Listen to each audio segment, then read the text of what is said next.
Esther Chapter 1. This is what happened during the time of Xerxes, the Xerxes who ruled over 127 provinces, stretching from India to Cush. At that time, King Xerxes reigned from his royal throne in the citadel of Susa, and in the 3rd year of his reign he gave a banquet for his nobles and officials, the military leaders of Persia and Media. The princes and nobles of the provinces were present. For a full 180 days he displayed his vast wealth, the wealth of his kingdom, and the glory and splendor of his majesty. When those days were over, the king gave a banquet lasting 7 days in the enclosed garden of the king's palace for all the people from the least to the greatest who were in the citadel of Susa.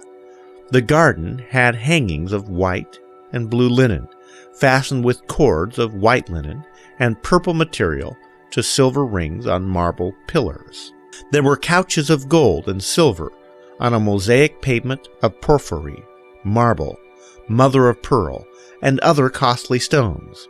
Wine was served in goblets of gold, each one different from the other, and the royal wine was abundant, in keeping with the king's liberality.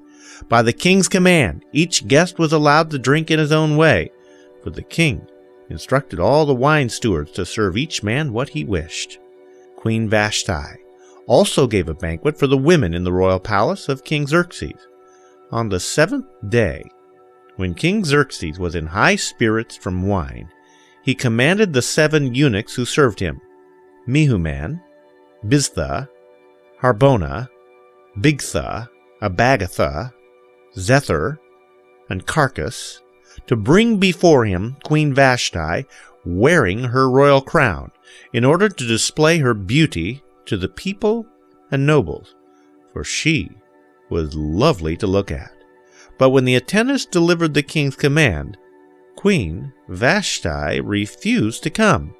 Then the king became furious and burned with anger.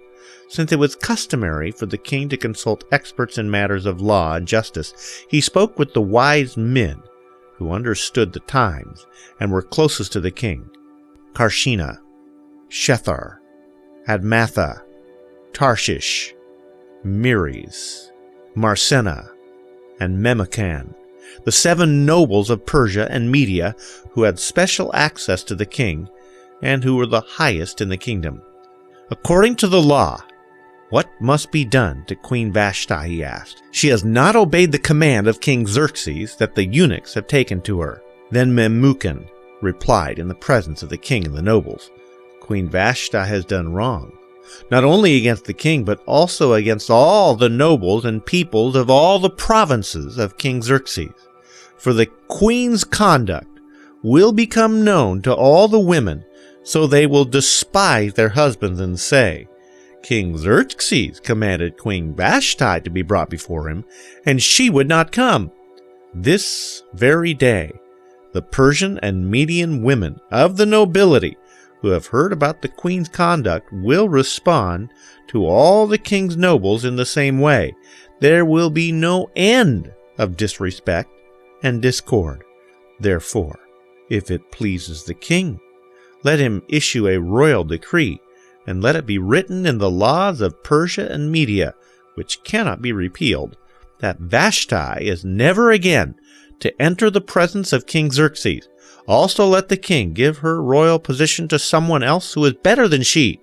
Then, when the king's edict is proclaimed throughout all this vast realm, all the women will respect their husbands, from the least to the greatest. The king and his nobles were pleased with this advice, so the king did as Memucan proposed. He sent dispatches to all parts of the kingdom, to each province in its own script, and to each people in its own language, proclaiming in each people's tongue that every man should be ruler of his own household.